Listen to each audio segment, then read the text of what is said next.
özünün rengi.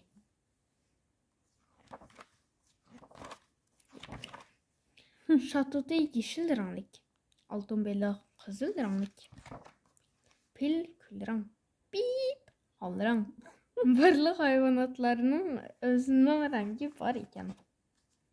Fakat hamiliyonunla yok ekan.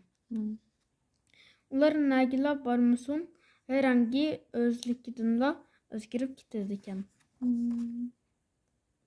Limonun üstüde turganda serih renklik bolup kaldı ekan. Sosun renklik kotiniye güllerinin arasında turganda sosun renklik bolup kaldı ekan. Yolvasının üstüde oturvasa ulardımı yolvasınınkiga o'xshash sızıqçılar payda bolup kaldı ekan. Bir xil narsa o'zgarib qoldi ekanda bu. Bir kuni yolvasının quyruğida o'tirgan hameleon o'z-o'ziga munda debdi. Agar men har doim yopirmoqning ustida tursam, u chog'da men mangu yeşil ranglik bo'laman. Shunda bo'lganda meningmi o'zimning rangim bo'ladi. Şunun bilan hameleon gül qaqalari eshtilgan holda yop-yeshil bir tal yopirmoqning ustiga o'mlab chiqibdi. Ammo kuz kelganda yopirmoq sarg'ayib ketibdi. Hiliqi hameleonmi serih rangga o'zgarib qolibdi. Plan amalga oshmoqda. Keyin yopirmoq qiziribdi. Hameleonmi qizil ranglik bo'lib qolibdi.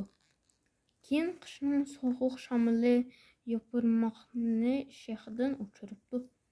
Hameleonmi yopirmoq bilan birga yerga tushib ketibdi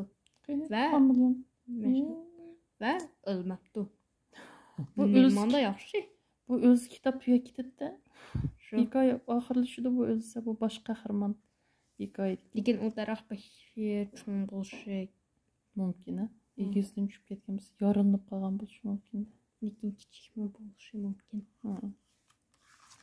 Yana qarab boqaylik, ham nima ish bo'lganda. Qarang, o'lmabdi. Uzunga so'zilgan qish kechlarida hameleonning rangi qora rangga o'zgaribdi. Ko'p o'tmay bahor kelibdi.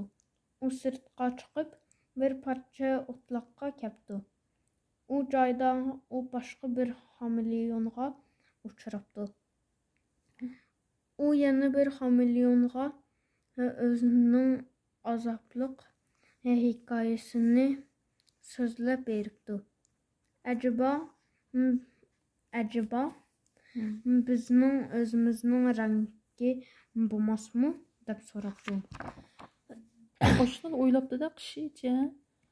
Hech bir rangi bo'lmadi-ku chunki buning. Yana bir hameleon yeshi cho'ngroq va aqlliroq ekan. U shunda debdi. Afsus, bizning o'zimizning rangimiz bo'lmaydi. Biroq debdi ulapla. Biz nemishqa birga yurmaymiz? Biz mayli nagila bormayli, rangimiz yanada o'zligidan o'zgarib ketadi. Ammo ishimizning rangi har qachon o'xshash bo'ladi. Ular shunda qilib doim birga yuribdi. Ular birlikda yeşil rangga o'zgaribdi. Sosun rangi serih rangga o'zgaribdi. Yana qizil tangi gullik bo'lib o'zgaribdi. Shuningdan tortib ular baxtli birga yashabdi. Ondan kitob tugabdi. Shuni ikkisi birga yuribdi, rangi o'zgarib ketmabdi. Sizlarning işte Uyg'ur do'stlaringlar bo'lsa, shu bilan birga yursanglar, doim o'xshash bo'lsizlar, Uyg'ur. Shu bilan boshqalarga o'xshab qolmaysizlar-da, yo'lbosdan dumsizlar, yo'lbosda. Qizil yupirmoqni sizlar qizil yupirmoqdek o'qolmaysizlar. Shu Uyg'ur do'stlaringlar bilan birga yursanglarchi, Uyg'urlarga o'xshaysizlar. Uyg'urlardek bo'lsizlar. Rahmat. qaysi kitobga qaysi hikoya ekan? Ha, rahmat.